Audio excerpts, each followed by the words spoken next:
Ассаламу алейкум, урматтуу мусулман бир туугандар. Азыр бул даават таблиг боюнча карапайым калктын арасында деги эле дүйнө жүзүнүн басып каптап жаткан ушул даават таблиг боюнча дүйнө элинин ой пикири кайчылаш болуп жатат. Кээ бирлер туура дейт, кээ бирлер туура эмес дейт. Кээ бирлердин ою такыр башка. Хизбуттардыкы дейт, же болбосо такфиризмге чакырып жатат дейт, же болбосо жихадка үгүттөп жатат дейт. Даават таблиг адамзатын эч качан жамандыкка түртпөйт. Даават таблиг адамзатын жакшылыкка чакырат, жамандыктан кайтарат.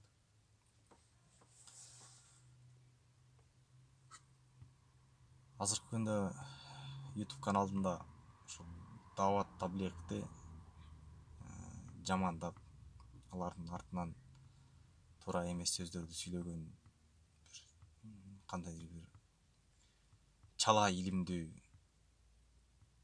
өзүн аалымсымак сезгендер чыгып атат.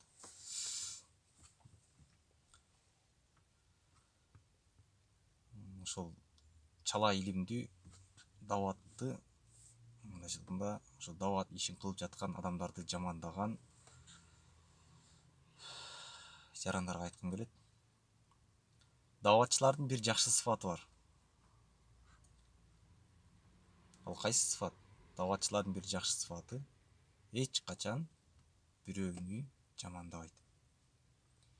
Мейли сен туура кылып атасыңбы, туура эмес кылып атасыңбы, эч качан жамандабайт. Сен жаман иш кылып атсаң дагы жакшы жагыңды карап тура бер. Дааватчылардын дагы бир жакшы сыфаты бирөөнүн кемчилигине кийлигишпейт. Сенин көзүң кыйшыкпы, мурдуң кыйшыкпы, арак көп ичесиңби, же акчаңды коротуп кыздар менен зына кылып атасыңбы? Дааватчылар сенин кемчиликтериңе эч качан кийлигишпейт. Дааватчыларды жамандап, дааватчылардын туура ишин туура эмес дегидей, дааватчылар ошол жанагы эмелерден сурайт элем да.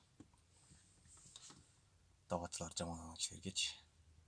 Дааватчылар силерден нан сурадыбы? Же болбосо бир акча сурадыбы?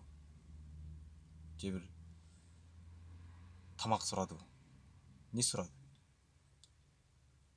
Дааватчылар өздөрүнүн малын, жанын жана убактысын курбанчылык кылышып, Аллах Тааланын жолуна сарптап кетишет. Алар эч кимден эч качан нан сурабайт, же оокат сурабайт, же акча сурабайт. Жада калса, мамлекеттик гос жумушта иштегендер ошол өздөрүнүн жумушуна зыяны тийип калбасын деп, өздөрүнүн баягы дем алыш күндөрүн күтүп, ошол убакта Аллах Тааланын жолуна бир аз болсо да чыгып, бир нерсе үйрөнүп келейин деп чыгып келишет. YouTube каналында бир Мизан деген канал ачып, бир жашыраак бала чыгыптыр. Ошол видеолорун көрүп отурсам, дааватчыларды жамандай берген.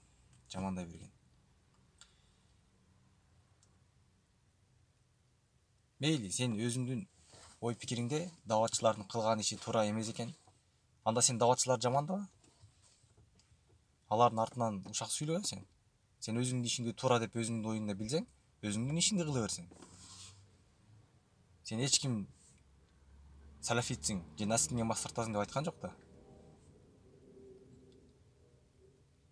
Дааватчылар өзүнүн ишин кылып, колунан келишинче Аллах Тааланын динин жеткирүүгө аракет кылып жатат. Дагы бир сөзүңдө жаңылыштык кылыпсың. Булар жеткиребиз дейт, кайра чакырабыз дейт. Туура, жеткирет. Эмнени жеткирет? Алар илим жеткирише албайт. Анткени алар илимде эмес. Алар факих эмес, же кары эмес Куран жеткиргидей. Алар Аллах Тааланын улуулугун жеткирет. Пайгамбар саллаллаху алейхи ва салламдын элчилигин жеткирет.